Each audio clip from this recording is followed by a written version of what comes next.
여러분 안녕하십니까? 안녕 쿨리의 쿨리입니다. 태국어 공부 방법 1편부터 5편까지 보셨는데요. 아마 고개로는 끄덕끄덕 하시지만 전혀 감동이 없었을 겁니다. 왜냐하면 우리 모두 다 공부하는 얘기는 싫어하니까요. 쿨리도 태국어는 좋아하지만 공부는 정말 싫어합니다. 그러면 몇몇 시청자분께서는 슬슬 쿨리에게 묻고 싶으실 겁니다. 쿨리, 너만의 노하우는 뭐야? 너는 대체 어떻게 공부했어? 쿨리의 인생에서 제일 아까운 시간이 언제인 줄 아십니까? 바로 영어 공부를 했던 시간입니다. 영어 단어를 외우기 위해서 열심히 쓰면서 암기했던 시간. 그 시간이 제일 아깝습니다. 왠 줄 아십니까? 그렇다고 해서 지금 제가 영어를 잘하는 게 아니기 때문입니다.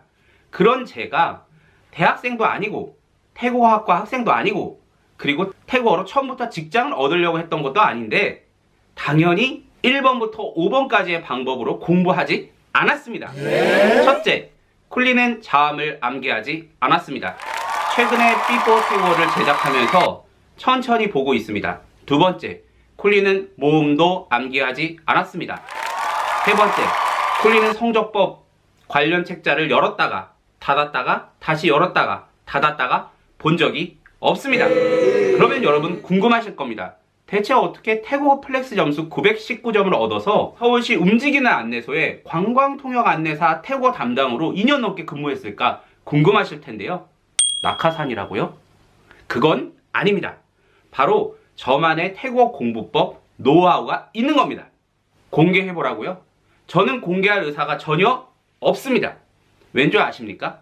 여러분, 우리는 대한민국 국민입니다. 한국인의 특징을 아십니까? 한국인은 세계적으로 머리가 뛰어난 민족입니다. 두 번째, 모두 다 개성이 강합니다. 개 같은 성질. 우리는 개성이 강합니다. 그래서 마음속으로 이렇게 생각합니다. 나보다 잘난 놈도 없고 나보다 못한 놈도 없다. 또 하나는 네가 무슨 얘기를 한다 해도 나는 그걸 참고로 삼을 뿐이지 나는 내 방식대로 한다. 바로 그게 한국인의 특징입니다. And did it my way. 즉, 제가 어떤 노하우를 얘기한다 하더라도 그 노하우는 저만의 노하우일 뿐이지 시청자 여러분의 노하우일 수가 없습니다. 아니라고요? 그러면 제가 예를 들어 드리겠습니다. 최근에 쿨리가 만났던 시청자 한 분에 대한 영상을 여러분들은 보셨을 겁니다. 그 시청자분은 제가 무슨 말을 해도 그분은 글자부터 공부할 생각이 있습니다. 절대 글자를 공부하지 않고 회화부터 하실 생각이 없습니다. 두 번째, 또 다른 예를 말씀드릴까요? 바로 이 영상을 찍게 만들었던 시청자분도 전혀 태국어 공부를 해보신 적이 없습니다. 그런데 항상 BTS에서 들리던 말이 있다고 합니다. 태국분들이 전화통화를 하실 때 캔이나 그런데 그 말 뜻이 나와 있는 책자가 없었다고 합니다.